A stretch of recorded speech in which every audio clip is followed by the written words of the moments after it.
कक्षा 5वीं, विषय हिंदी, पाठ 1, नंदन वन। पौधे लगाओ, पेड़ बचाओ। तो बच्चों, इस वाक्य का मतलब क्या है? इस वाक्य का मतलब है कि हमें अपने जीवन में ज़्यादा से ज़्यादा पौधों को लगाना चाहिए। ये पौधे आगे जाकर बड़े बड़े पेड़ बन जाते हैं, और ये जो पेड़ होते हैं बच्चों, ये हमारे बहुत काम में आते हैं। जैसे पेड़ों से हमें हरियाली मिलती है, छाया मिलती है, फल मिलते हैं, फूल मिलते हैं, और सबसे ज़रूरी चीज़ जो हमारे जीवन के लिए सबसे ज़्यादा ज़रूरी है वो है शुद्ध हवा।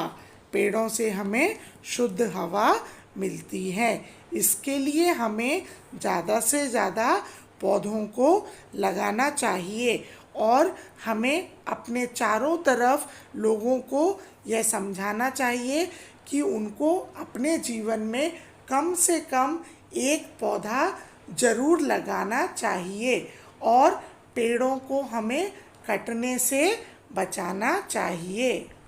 बच्चों, यह देखिए किसका चित्र है? यह चित्र तोते का है। तोता हमको कुछ संदेश दे रहा है। वो क्या संदेश दे रहा है? तोता हमको नमस्ते करना सिखा रहा है। वो हमको यह संदेश दे रहा है कि हम जब भी अपने किसी बड़े से मिलें या हमारे घर पे कोई मेहमान आए तो हमें उनका नमस्ते करके स्वागत करना चाहिए। बच्चों, यह जो चित्र है यह एक तितली का चित्र है। इस चित्र में तितली हमें स्वागत करने का संदेश दे रही है। बच्चों, स्वागत करना मतलब किसी को वेलकम करना।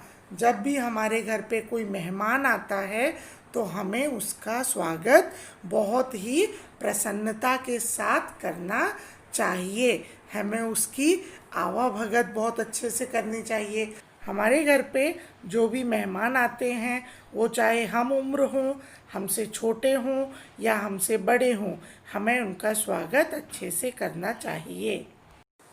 बच्चों, यह जो चित्र है यह किसका चित्र है? यह एक खरगोश का चित्र है। इस चित्र में खरगोश क्या संदेश दे रहा है? इस चित्र में खरगोश नाचो गाओ का संदेश दे रहा है। नाचने गाने से बच्चों मतलब है कि हमें अपने जीवन में हमेशा खुश रहना चाहिए। चाहे कोई भी परिस्थिति आए, हमें उस परिस्थिति से घबराना नहीं चाहिए, और उस परिस्थिति का डटकर सामना करना चाहिए। हमें अपने जीवन में हमेशा खुश रहने की कोशिश करनी चाहिए। बच्चों, ये जो चित्र आप देख रहे हैं ये किसका चित्र है? यह हाथी का चित्र है। हाथी हमें क्या संदेश दे रहा है? कतार में चलो। कतार में चलने का मतलब क्या है? कि हमें हमेशा अपने जीवन में अनुशासन रखना चाहिए। अनुशासन बनाए रखने के लिए कतार में चलना आवश्यक है। मतलब हमको जब जो काम करने के लिए दिया गया है, हमें उस काम को दूसरे के ऊपर नहीं टालना चाहिए। हमें अपना काम खुद करना चाहिए और अपने जीवन में अनुशासन बना के रखना चाहिए। बच्चों, ये देखिए ये किसका चित्र है? यह एक भेड़िए का चित्र है। यह हमें क्या संदेश दे रहा है? यह हमें संदेश दे रहा है कि हम सब साथ हैं। हमें हमेशा एक साथ रहना चाहिए। हमें कभी भी किसी से झगड़ा नहीं करना चाहिए। एकता में ही ताकत होती है।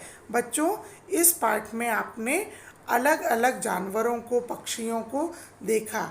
यह जानवर पक्षी हमें कुछ ना कुछ संदेश दे रहे हैं। बच्चों, हमें अपने जीवन में ज़्यादा से ज़्यादा पौधे लगाना चाहिए, पेड़ों को कटने से बचाना चाहिए।